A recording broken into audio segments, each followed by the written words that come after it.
Bonjour Ophélie, Bonjour Pascal. ravie de vous accueillir ici à l'Alter Echo. On est dans un tiers-lieu. Nous sommes à Clisson pour nos internautes. Nous sommes le jeudi 27 février sur ce beau territoire de Loire-Atlantique, l'agglomération Clisson-Sèvres-et-Maine qui nous accueille, qui accueille un événement bien spécifique, qui accueille la première journée dédiée à l'entrepreneuriat des femmes. Alors Ophélie, vous n'êtes pas par hasard ici, parce que vous intervenez aussi sur cette journée. Est-ce que vous pouvez nous dire qui vous êtes et ce que vous faites? Tout à fait. Je ne suis pas venue parce qu'il y avait la lumière et que Non. la porte était ouverte, même si on a un très beau soleil aujourd'hui. Donc moi, j'ai été invitée par Femmes de Bretagne à venir tenir un atelier ce matin sur la projection des objectifs, en fait, comment s'organiser pour se projeter vers l'avenir. Très bien.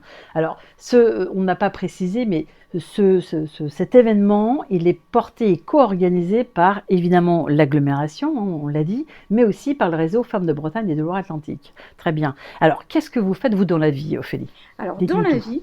dans la vie, je suis consultante indépendante et j'accompagne des chefs d'entreprise à atteindre leurs objectifs par la stratégie organisationnelle. Très bien. Vous faites ça depuis combien de temps, Ophélie? Alors, je fais ça depuis 2021 maintenant. Pas mal déjà. Oui, ça fait un Très bien. petit bout d'année. Alors, dans tout, j'allais dire, les rencontres que vous réalisez, les gens que vous rencontrez, qu'est-ce que vous constatez le plus souvent? Où est-ce que ça, j'allais dire, où ça pêche? Où ça pêche. Alors, le premier point, qui est vraiment un point important, parce qu'on parle des femmes aujourd'hui, c'est que je suis la plupart du temps contactée par des hommes. Ah, c'est Les intéressant. femmes ont un petit peu plus de mal à Solliciter. à solliciter, oui, à dire qu'elles ont besoin. Elles ont souvent envie de tout faire, de bien faire. Elles se mettent une charge qui est assez importante. Ouais. Donc, c'est vrai que j'ai une clientèle plutôt d'hommes que de femmes. D'accord.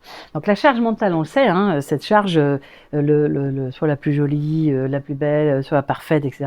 C'est culturel, hein, Tout à fait. on rassure. Lorsqu'on est NAIT, avec l'accent circonflexe, on ne naît pas comme ça. Hein. On le devient parce que culturellement parlant, on nous éduque et on nous élève en ce sens. Exactement. Donc, si vous aviez un conseil à donner, déjà un premier conseil à ce niveau-là, vous auriez à donner aux femmes.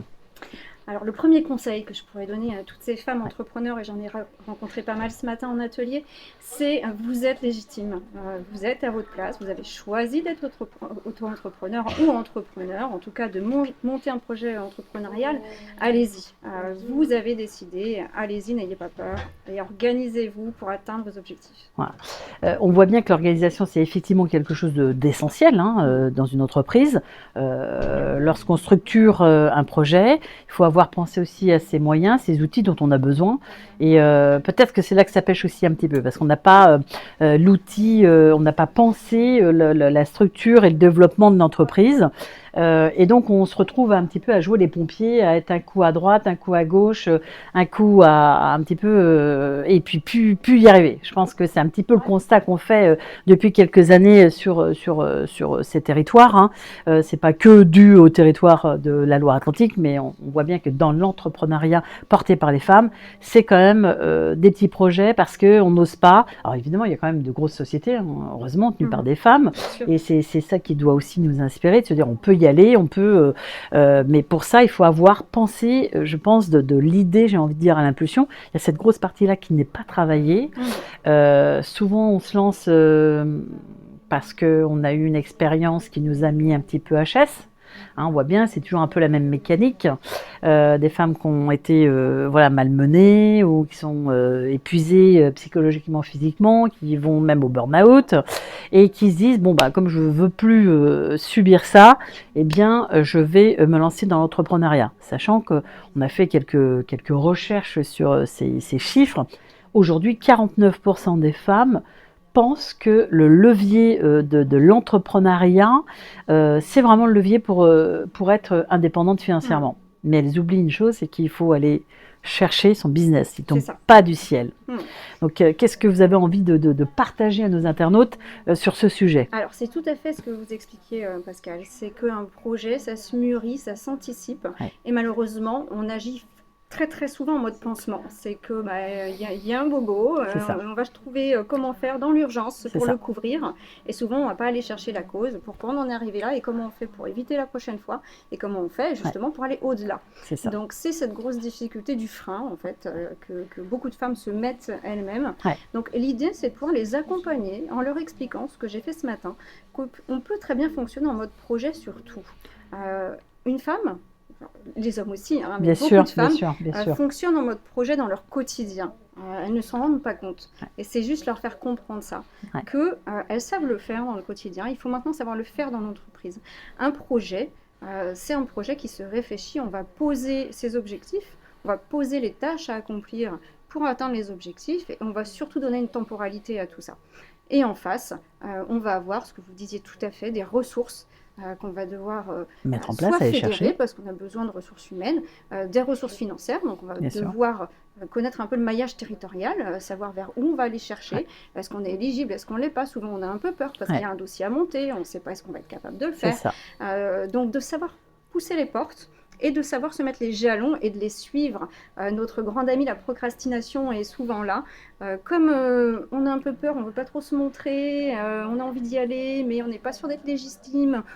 Ce petit syndrome de C'est l'imposteur ça, fait que, très féminin. exactement, fait que on va se trouver des tas d'excuses pour pas Ouais, y aller. Sauf que, en organisant, en planifiant, en objectivant, et du coup, on va se donner ce coup de pouce c'est ça. qui fait que on va se créer au final des victoires en se Ouais. disant j'ai réussi, on va pouvoir aller plus loin. Puis on Donc, va pas se mentir, on le partage avec nos internautes. La perfection n'existe pas, même chez les hommes. tout à Faut fait. pas, voilà, tout est perfectible. On avance, on expérimente, on réoriente s'il y a besoin. On va conforter s'il faut, aller chercher plus. Quand on se lance, c'est pas évident de toujours tout de suite Tout avoir à fait. des collaborateurs, mais peut-être que dans le business plan au départ du développement, c'est peut-être de l'externalisation parce que ça fait pas une charge fixe. Enfin, c'est vraiment de penser à son business plan, mais en mindset, en amont, d'avoir Tout à fait. préparé ce projet. Voilà. Alors, si vous aviez un petit conseil, un dernier à donner à nos femmes et puis aux hommes, parce qu'évidemment, sur les réseaux, on retrouvera cette vidéo sur NTV Media et dans les chroniques It's Now, pour vraiment essayer d'aider et de soutenir au mieux les entrepreneurs. Alors, c'est surtout que le projet soit le vôtre. Pour se lancer, il faut vraiment que le projet vous appartienne. Vous disiez très justement tout à l'heure, des fois c'est un accident de parcours, un accident de vie qui fait qu'on va se lancer. Et puis parce qu'on connaît quelqu'un qui s'est lancé, on se dit pourquoi pas moi. Attention, Ouais. Créez votre projet C'est ça. et identifiez-le, rendez-le réalisable C'est ça. pour atteindre vos objectifs et ne pas être dans le déceptif. Donc Pas vraiment, idéaliser. c'est ça. Vraiment, posez-le. Voilà. Ne l'imaginez pas. Posez-le, C'est ça. rendez-le concret. Et s'il est concret, s'il est justifié pour vous, Ouais. mais allez-y. C'est ça. Merci Ophélie. Avec plaisir, Pascal.